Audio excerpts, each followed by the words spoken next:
She thought I didn't know. My wife believed she was moving like a shadow, that her late nights, sudden smiles at messages, and work emergencies were invisible to me. But nothing stays hidden forever, especially not the shift in someone's heartbeat when they start belonging somewhere else. I noticed everything long before she even realized she was slipping, long before she let another man's attention become the oxygen she breathed. And for months, I stayed quiet. Not out of weakness, but because I wanted the truth to show itself without me chasing it. It started with her phone, face down during dinner, notifications silenced, fingers typing at speeds she never used for me. And every time I'd ask who she was talking to, she'd give that tired laugh and say, "You're imagining things." Which is what people say when they're hoping you stop asking. I didn't imagine anything. I watched. I memorized her new patterns. I studied the distance the way a man studies a storm he knows is coming. But the real confirmation happened one Saturday morning when she was in the shower. Her phone lit up on the nightstand with a name I recognized. Ethan,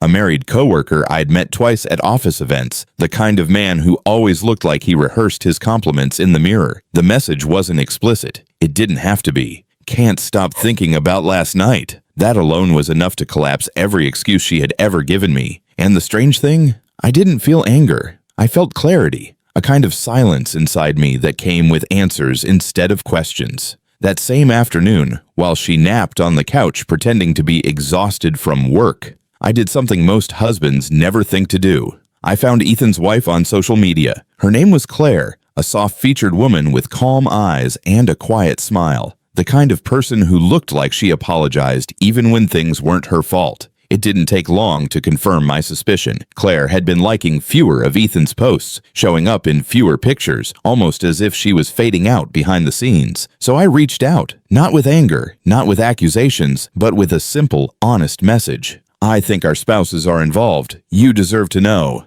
She replied within minutes. She already suspected it, she said, but needed proof she never had the courage to look for. And just like that, two strangers were united by the same heartbreak, holding the same truth in our hands like a shard of glass. Claire suggested we meet. Public place, neutral space. And we did. She was exactly what I expected. Kind, soft-spoken, someone who didn't deserve any of this. And for the first time in months, someone actually understood what I was feeling without me needing to explain it. We talked for hours, connecting not as victims, but as people rediscovering their dignity. And it was during that talk that she said something I didn't expect. "They think we're blind. They think we don't see what's right in front of us."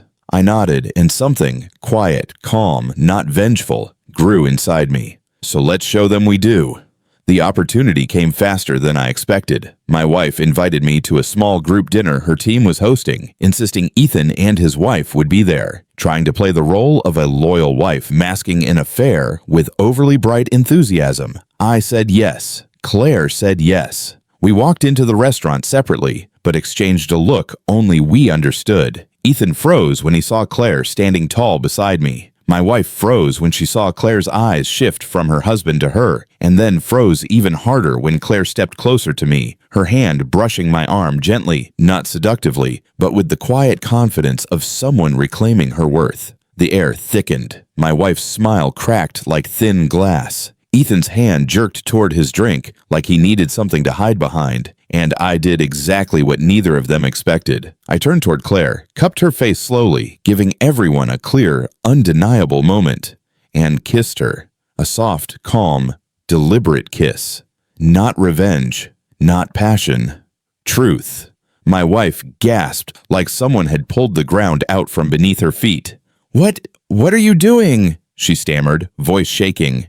I pulled back and looked right at her. "Showing you what it feels like when the person you promise to love gives their heart to someone else." Ethan's face drained. Claire stood steady beside me, not ashamed, not confused, empowered. My wife whispered, You knew?"